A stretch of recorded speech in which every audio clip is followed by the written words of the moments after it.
The morning light over Portland filtered through half-closed blinds, painting pale stripes across the Dawson apartment. The air smelled faintly of disinfectant and reheated coffee. Irene Dawson stood by the sink, scrubbing a pan she'd already washed twice, her shoulders tight from another sleepless night. Her day started before sunrise, stocking shelves at a small grocery store until noon, then logging in for her second job as a remote logistics coordinator. Every dollar mattered. The mortgage payment loomed like a silent countdown at the end of each month. Behind her, a wheelchair creaked. Victor, her husband, tried to maneuver toward the table, his legs still stiff from the accident months ago. "Morning," he murmured, reaching for the orange juice. Irene smiled faintly, poured him a glass, then checked her phone for delivery schedules. Before she could take a sip of coffee, the sound of a key twisting in the front door made her freeze. Gloria Dawson didn't knock. She never did. The door swung open, and her perfume, sharp floral, overbearing, filled the kitchen. "I brought groceries," she announced, setting a single paper bag on the counter. Her eyes swept the room, landing on the pile of laundry in the corner and the stack of medical bills near the toaster. "Good heavens, Irene, you call this tidy? Poor Victor, having to live in such chaos." Irene took a slow breath, counted to 3. "Good morning, Gloria. The house is fine. I just finished my shift." "Oh, I can tell," Gloria replied, lips curling. "You look exhausted. I told Victor a woman shouldn't work herself like that. It's not healthy for a marriage." She opened the fridge, clucked her tongue. "Mold on the cheese again. You should really plan your meals better. Fresh food builds strength." Victor tried to interject, embarrassed. "Mom, it's fine. Irene cooks every night." Gloria waved him off. "Sweetheart, you're too kind. She means well, but domestic skills aren't exactly her strength. Maybe when she has a real family to guide her." The words landed like tiny cuts. Irene didn't turn around. She rinsed the sponge and said evenly, "I appreciate your concern, but I've got it handled." Gloria's smile sharpened. "Handled? On 2 jobs and take-out dinners? My son deserves better. When I was your age, I stayed home, took care of my husband.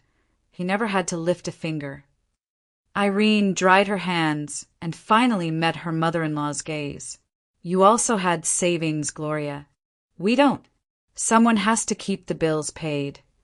For a second, the older woman blinked, then laughed softly, a sound dripping with disdain.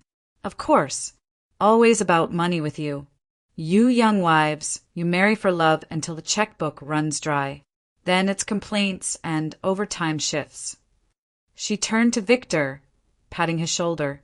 "I warned you, didn't I? A wife only needs her husband when he still brings something to the table." The silence that followed was heavy and brittle. Irene's throat tightened, but she said nothing. She only gathered her purse, keys, and work badge from the counter. "I'll be late for my shift," she murmured, as the door closed behind her. Gloria's perfume still lingered in the air, along with that final sentence, echoing like a curse. A wife only needs her husband when he still brings something to the table. That was the moment Irene realized the cracks in her marriage weren't from exhaustion. They'd been carved slowly by the woman who just smiled in her kitchen. It had started with something as simple as a cup of gas station coffee and a tired smile. Years before the arguments, before the accident, Irene had met Victor on a cold November night at a rest stop off I-84. He was a long-haul truck driver then, easygoing, talkative, the kind of man who remembered to hold doors open. She was 25, working the register at a convenience store while saving for a logistics certification. He came in every few days on his delivery route, always ordering black coffee and joking that she made it better than any diner on the road. Their friendship turned into something steadier. Victor would call from distant states, describing sunsets over the plains, the hum of diesel engines at dawn. He made her feel noticed in a world that rarely looked twice at her. For a girl who'd grown up in foster homes, the warmth felt like a promise. When he proposed 6 months later, with a cheap silver ring and an honest smile, she said yes without hesitation.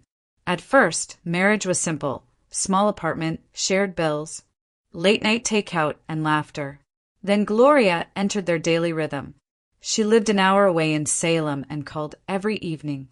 Her voice carried equal parts worry and command. "Eat real food, Victor. Irene's too busy chasing paychecks to cook." The comments began as jokes, then sharpened. Victor brushed them off, but Irene noticed how he flinched each time his phone lit up with Mom. When they decided to buy a condo in Portland, Irene sold the tiny studio she'd bought before marriage. Her down payment covered most of the purchase. Gloria insisted on holding Victor's savings, money he claimed to have from his late father, for an upcoming medical procedure she never actually scheduled. Irene didn't protest. She wanted peace more than fairness. Then came the accident. A careless driver ran a red light, crushing the side of Victor's truck. He survived, but left the hospital with both legs in casts and a long recovery ahead. In those first weeks, Irene believed love could fill the cracks. She handled insurance calls, medical forms, physical therapy appointments. Gloria visited daily, bringing homemade soups and criticism in equal measure. If you hadn't pushed him to work so hard, this wouldn't have happened. Money drained fast. Insurance covered part of the rehab, but not the mortgage or utilities. Irene took an extra shift at the store and a second job entering freight data at night. Meanwhile, Gloria hovered, rearranging the kitchen, insisting on choosing Victor's clothes, telling him when to take painkillers. The apartment no longer felt like home. It felt like territory divided between mother and wife. Sometimes, when Irene came home past midnight, she found them laughing at old family videos. Her husband relaxed in a way he never was around her anymore. The sight left her hollow. She loved him, but his world had tilted back toward the woman who never let go. By the time the casts came off, Irene realized the marriage had shifted into something she could no longer recognize, one where Gloria's voice carried more weight than hers, and every act of care felt like proof she was failing. It wasn't hatred that grew inside her then. It was fatigue, heavy and silent, the kind that seeps into the bones and waits for a breaking point. The rain that morning came down in thin, slanted lines, tapping softly against the kitchen window. Irene was already halfway through her first cup of coffee, the one small ritual she allowed herself before the chaos of another day.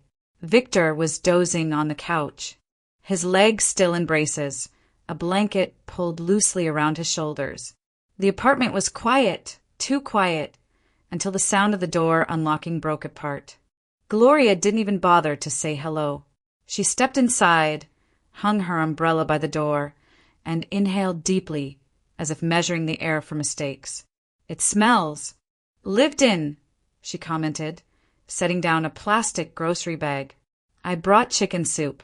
Yours looked like something out of a can the last time I checked." Irene straightened. "I made that soup from scratch, Gloria. Yesterday." The older woman lifted the pot lid, sniffed, and gave a pitying smile. "Maybe that's the problem. You don't know when food goes bad." She turned toward her son. "Sweetheart, tell her you shouldn't be eating leftovers. You need fresh meals to heal." Victor rubbed his temples. "Mom, please, don't interrupt me," Gloria snapped, then resumed her inspection. She ran a finger along the counter, checking for dust. "And look at this. Grease on the stove. How can a woman keep a home like this? You work all day, but you can't even manage a simple household." Irene's hands tightened around her coffee mug. For months, she had swallowed every insult, every accusation disguised as advice, but something in her finally cracked. "Gloria," she said evenly, "if you're so worried about Victor's care, maybe you should handle it yourself. I'm sure you'd do it better." The silence that followed felt electric. Victor looked between them, startled. Gloria's painted lips curved slowly into a smirk. "Oh, you'd like that, wouldn't you? A little vacation while someone else cleans up after your husband."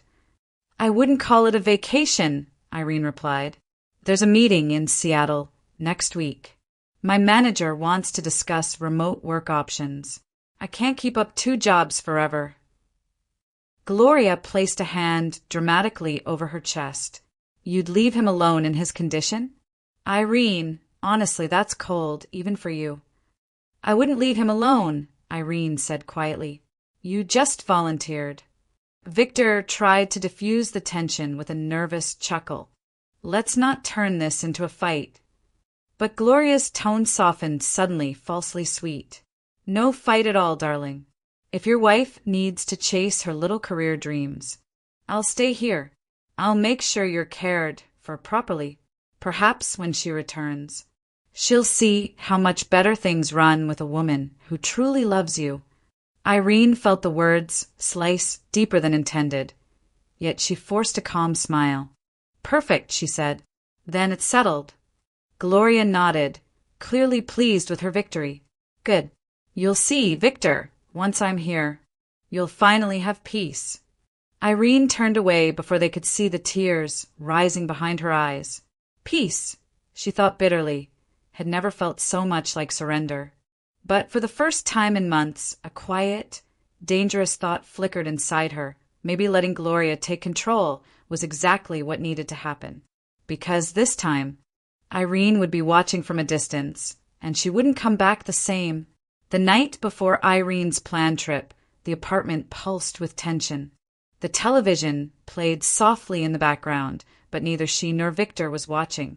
She had just finished packing a small suitcase, 1 week's worth of clothes, her laptop, and a folder with company reports she hoped to discuss in Seattle. When she zipped it shut, Victor's voice cut through the quiet. "So, you're really doing this without even asking me?" Irene froze. "I told you it's just a short business trip. I need to meet with my supervisor about remote work. It could make things easier for both of us." "For both of us?" He let out a bitter laugh. "That's funny, because from where I'm sitting, it looks like you're just running away." Her pulse thudded in her ears. "Running away? Victor, I've been holding this family together since your accident. I'm trying to find a way to keep us afloat. You know, the bills are piling up. And whose fault is that?" he snapped, shifting awkwardly in his wheelchair. "You're the one who keeps saying we can't live on one paycheck that I can't provide. Maybe if you didn't have to prove you're some big career woman, things would be different." She blinked, stunned. "That's not fair." "Life's not fair," he shot back, echoing a tone she'd heard before from Gloria.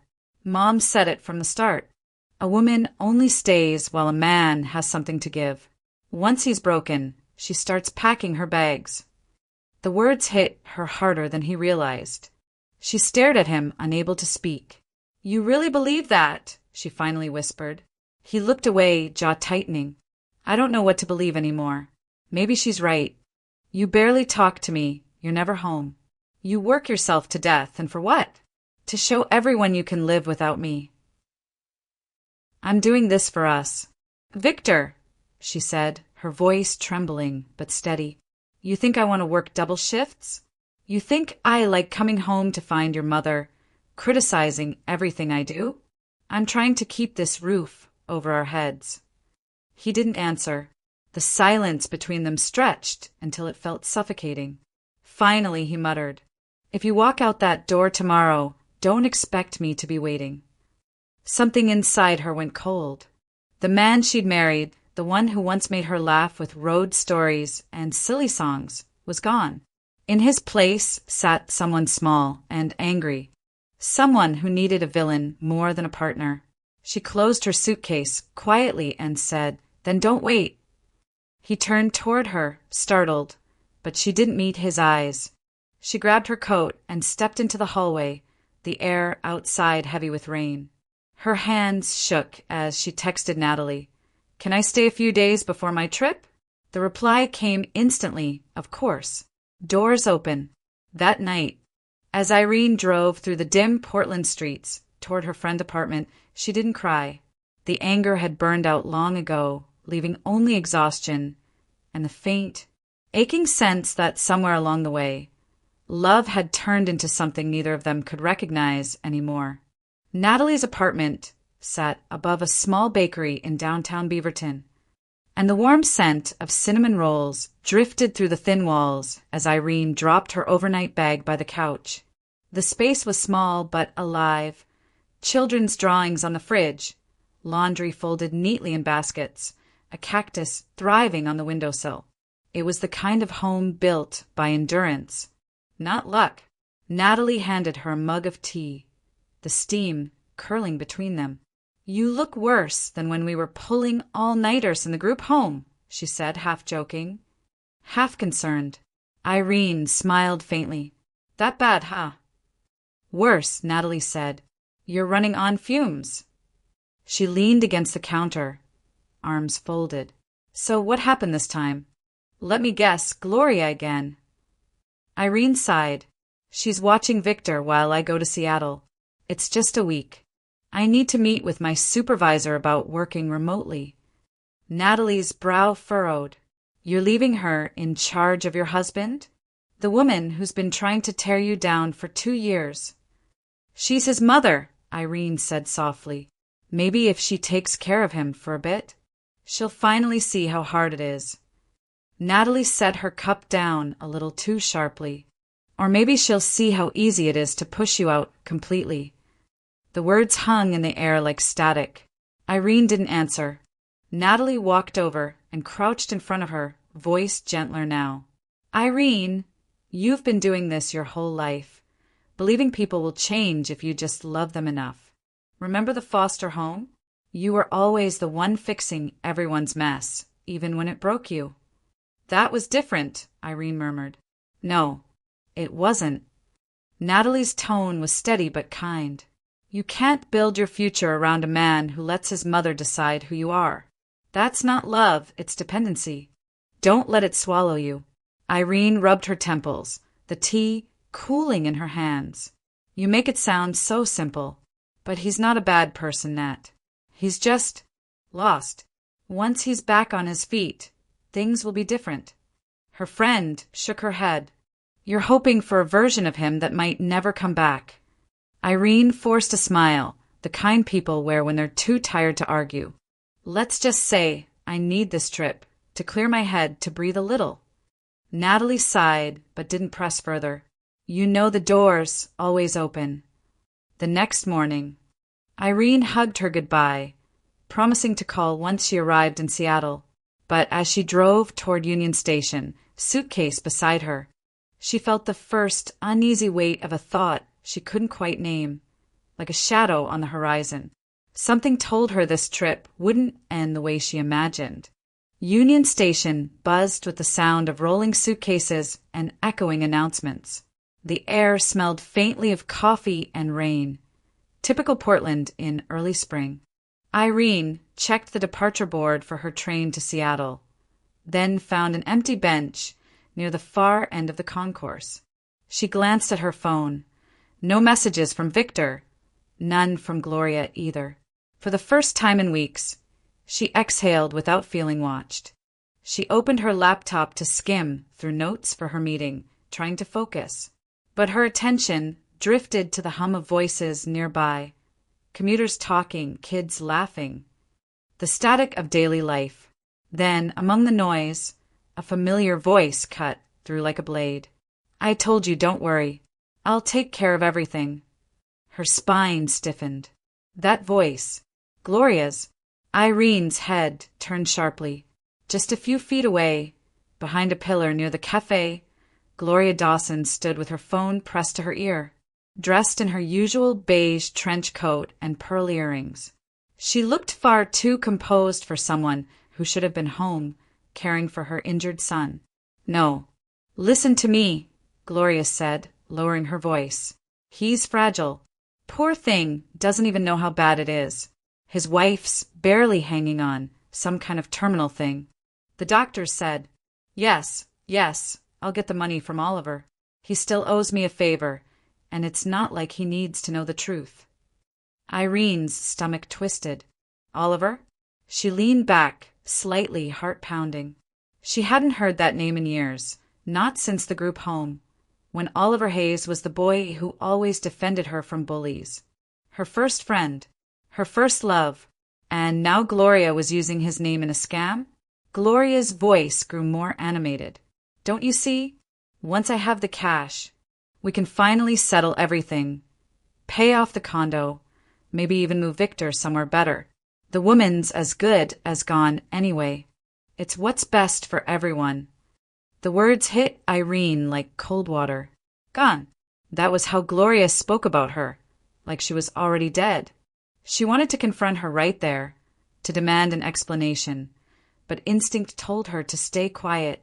Gloria ended the call and adjusted her coat, muttering something about catching the 10:30 train. Irene's hands trembled as she watched the older woman walk toward the platform. She's leaving town and meeting Oliver. In that instant, Irene's plans changed. The meeting in Seattle no longer mattered. She grabbed her suitcase and followed, keeping several yards behind. Every nerve in her body buzzed with disbelief and fury, but beneath it all was a sharper, colder clarity. This was the moment everything had led to. Gloria thought she'd fooled everyone, but not this time. As the whistle of the departing train echoed through the station, Irene stepped aboard the same car, her expression calm, her pulse a storm. She didn't know what she would find at the end of this journey, but she knew one thing for certain. She wasn't the one being fooled anymore. The train rattled out of Portland, just as the rain began to fade into a pale drizzle.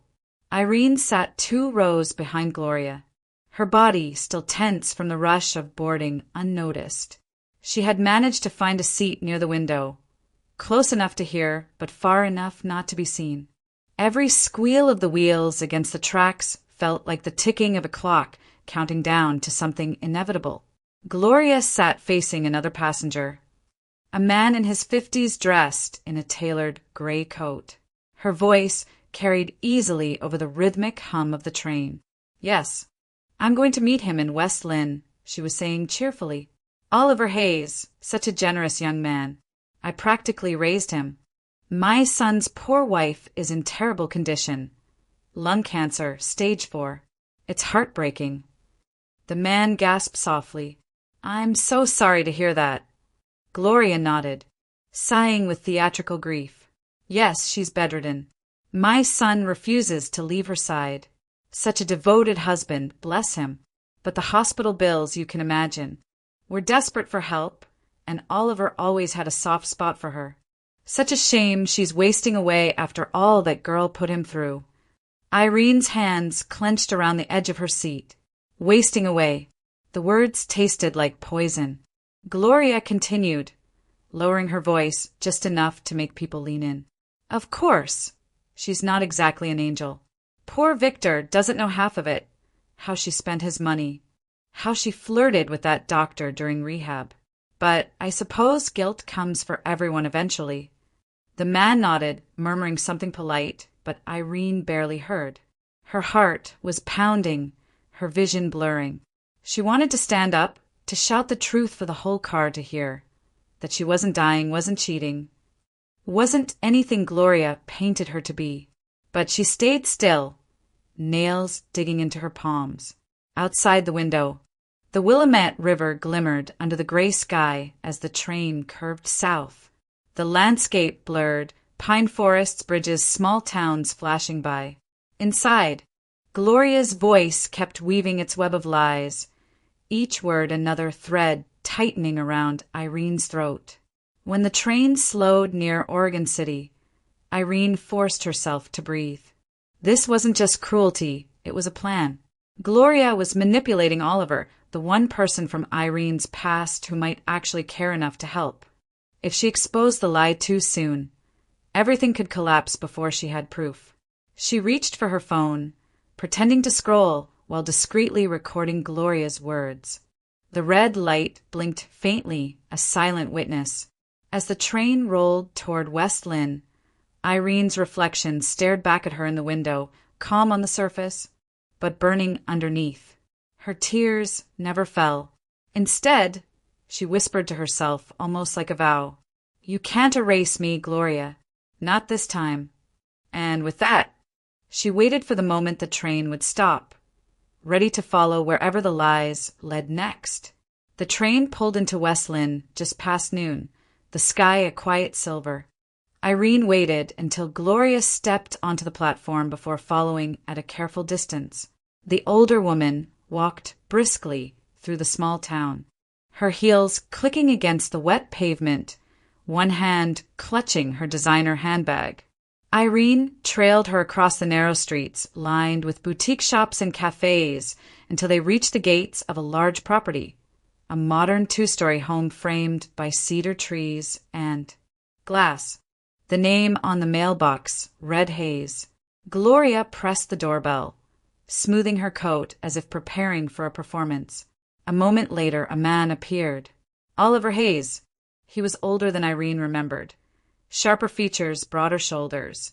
But his eyes were unmistakable, the same warm gray that had once made her feel safe. He greeted Gloria with a polite smile, confusion flickering across his face. "Mrs. Dawson? It's been a long time." "I wish this visit were under happier circumstances," Gloria began, her voice heavy with practiced sorrow. "Irene, my son's wife. You remember her, she's dying. It's been awful.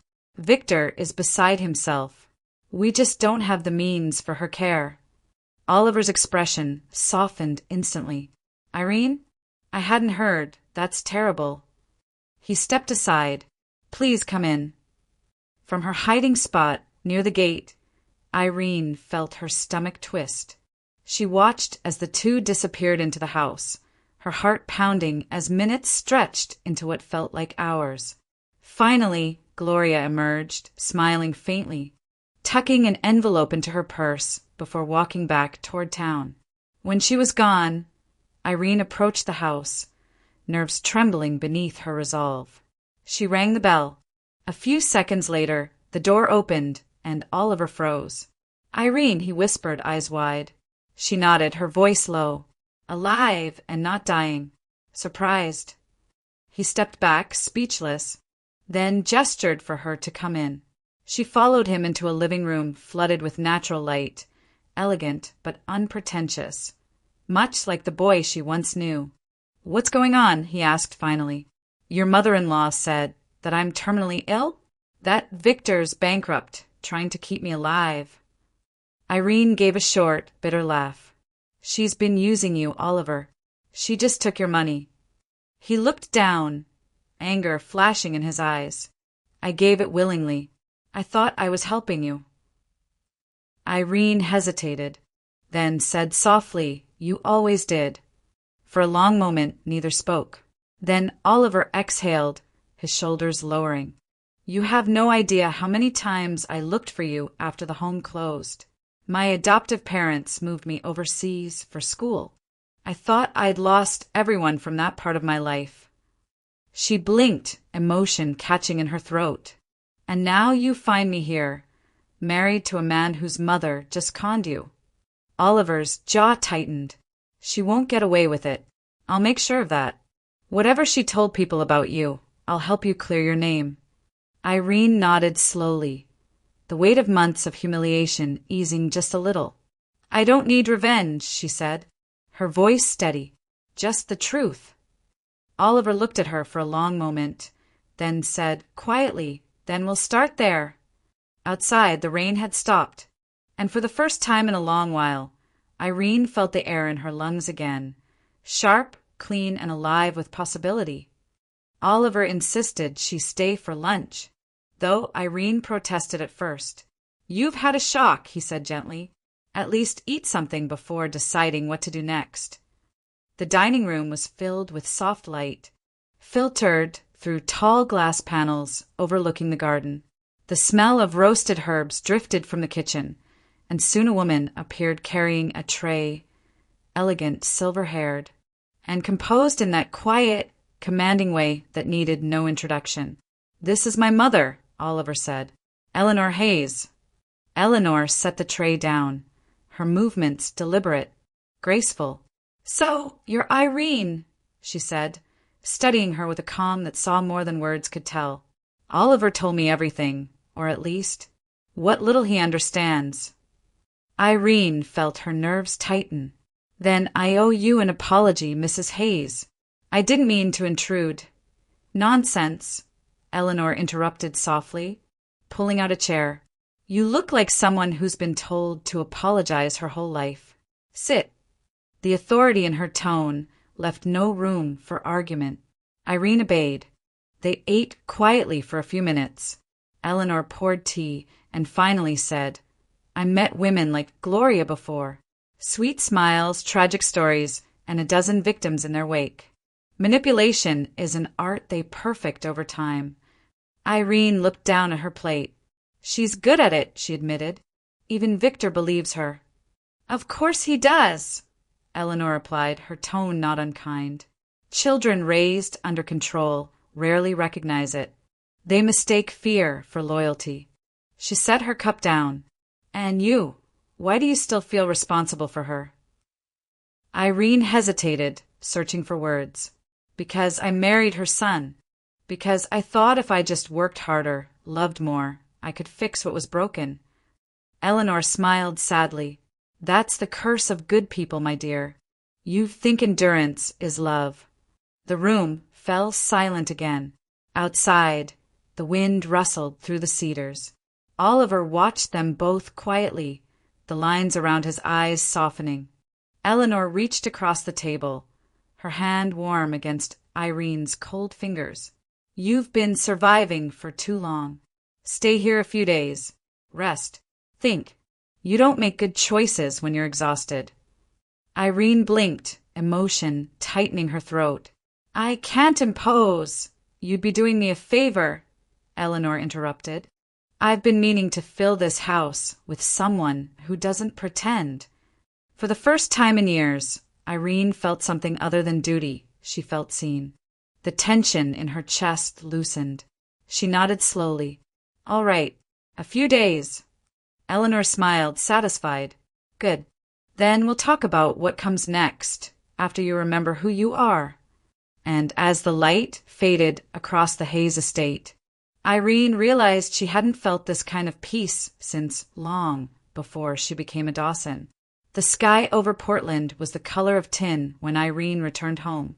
She'd spent 3 days at the Hayes estate, just long enough to regain her balance and decide to confront the mess head-on.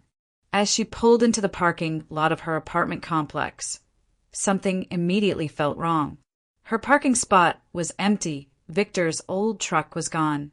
And when she reached the door, her key no longer fit. She tried again, then again, the metal scraping uselessly. From inside came footsteps, a pause, and then the familiar, syrupy voice she'd come to dread. "Oh, Irene, you're back." Gloria stood in the doorway, dressed as though she were hosting a dinner party, not breaking the law. Behind her, the apartment looked rearranged. Victor's recliner angled differently, her framed photo from their wedding conspicuously gone. "What's going on?" Irene asked, her voice calm but tight. Gloria tilted her head. "Victor thought it best to change the locks. You see, dear, things have progressed while you were gone."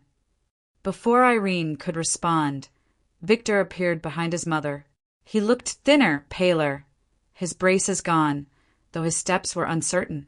His eyes, however, were firm in a way that chilled her. "Victor," she said, "why did you change the locks?" He didn't meet her gaze. "Irene, I think it's best if we separate. Mom and I talked to a lawyer. The divorce papers are ready. You'll get your share once the assets are divided." "Divorce?" Irene repeated softly. "You made that decision without even speaking to me." Gloria stepped in, smug. "He's realized the truth, finally. You've been draining him for years, his health, his peace, his finances. It's time he took back control." Irene's pulse pounded, but she didn't raise her voice. "Gloria, this is my home too. My name is on the mortgage. You can't legally lock me out. Victor's jaw tightened. I don't love you anymore. For a moment, the world seemed to fall silent. No anger, no shouting, just that single sentence echoing like a final verdict. Then Irene reached into her bag and pulled out her phone. Fine, she said evenly. Let's do this the right way.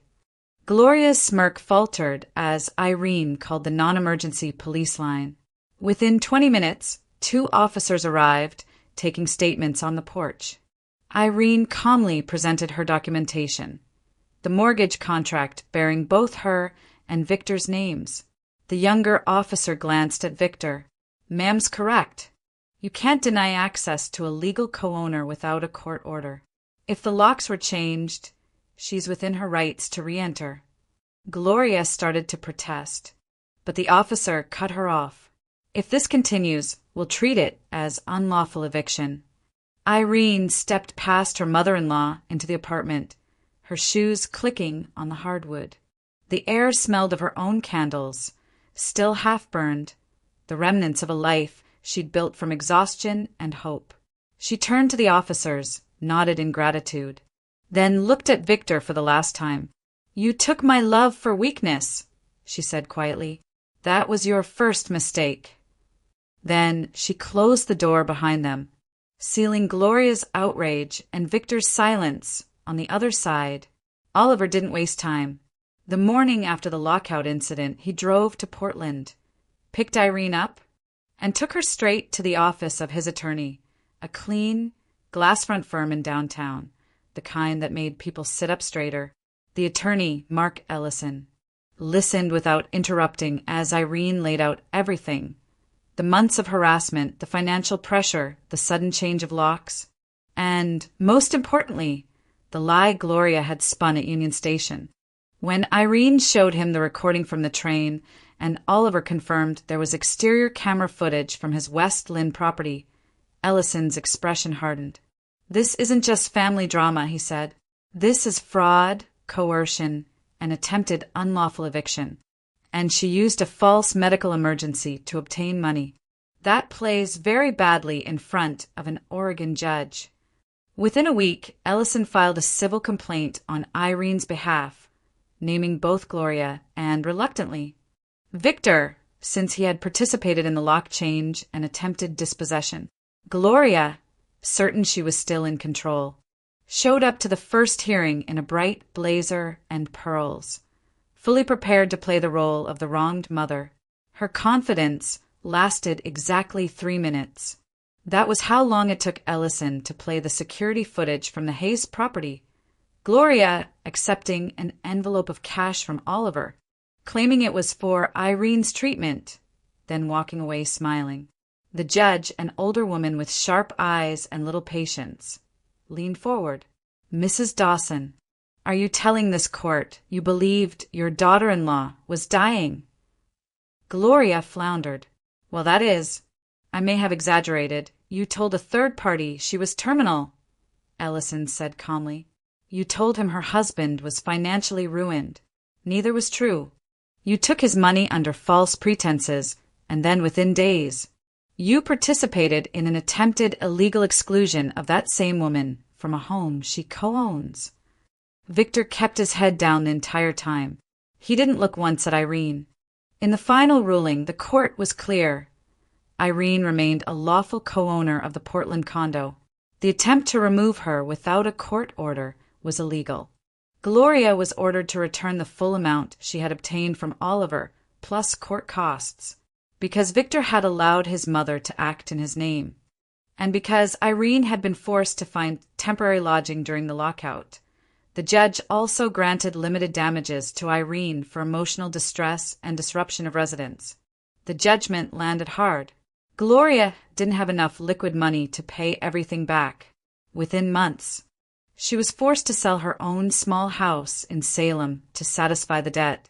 Victor, still not fully back to work and now, without Irene's income to steady him, couldn't keep up with his own bills. Creditors circled. What had begun as an attempt to push Irene out ended with the two of them, mother and son, staring at the wreckage of their finances. Irene, meanwhile, moved forward. She stayed for a while in West Lynne, working remotely just as she'd originally planned to request. A few months later, she gave birth to a healthy baby girl at a Portland hospital. When Oliver visited the room, carrying pale pink flowers, she placed the baby in his arms and said, "Her name is Anna." He looked at her in surprise. After the life I wanted to have," she said softly. "A clean one, a chosen one." Outside that hospital, the world went on, unaware that quite justice had been done. Gloria and Victor now rented a small, unimpressive apartment far from the city center, the kind of place where no one cared about their old excuses. The condo stayed with Irene, legally and permanently.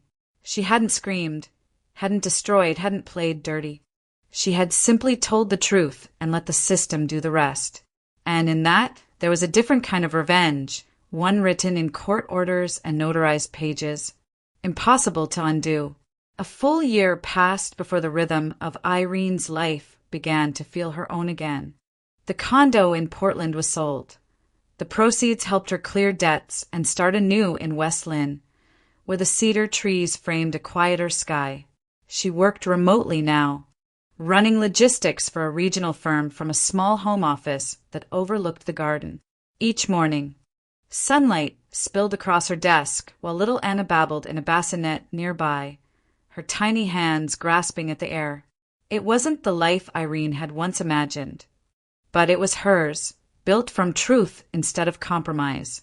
She no longer measured her days in what she could endure, but in what she could create. Oliver visited often at first, bringing groceries, helping with repairs, staying longer each time. It began with shared dinners, casual, familiar, threaded with laughter that felt too easy for people who'd both been through so much. One evening, as they sat outside with mugs of tea and the soft hum of crickets, he said, quietly, "You never had to do any of it alone. You know." "I did," she replied, smiling faintly, "but I'm glad I don't have to anymore." By the next spring, their companionship had settled into something steadier, love that didn't demand or bruise, love that listened. When Oliver proposed, he did it simply, a gold band in the palm of his hand, sunlight glinting off the metal. Eleanor stood behind him, her expression warm and approving. The wedding was held in the garden, just the three of them and a local officiant. Eleanor served as witness, her hands trembling slightly as she signed her name beneath theirs. "Every woman deserves to begin again," she whispered as she kissed Irene's cheek. After the ceremony, Oliver lifted Anna into his arms while Irene stood beside them, the smell of roses thick in the air. For the first time, her future didn't feel like something she had to fight for. It was simply waiting for her, open and whole. Far away, the Dawson story unraveled. Gloria, stripped of her savings and reputation, lived in a decaying rental on the outskirts of Salem. She had tried to rebuild by controlling what little she had left. But even that slipped away when Victor, resentful and desperate, quietly emptied her account. By the time she realized it was too late, he'd vanished, leaving only debts behind. The woman who once prided herself on control now faced the one truth she could never manipulate: loss. Irene heard about it months later through a mutual acquaintance. She listened in silence, then nodded once, expression unreadable. That night, after putting Anna to bed, she stood by the window, watching the moonlight touch the crib. Her reflection in the glass looked older, calmer, unrecognizable to the woman who used to flinch at every knock on the door. She whispered softly, almost to herself, "I didn't destroy them. I just stopped saving them." And in that quiet, steady truth, there was no vengeance left, only peace.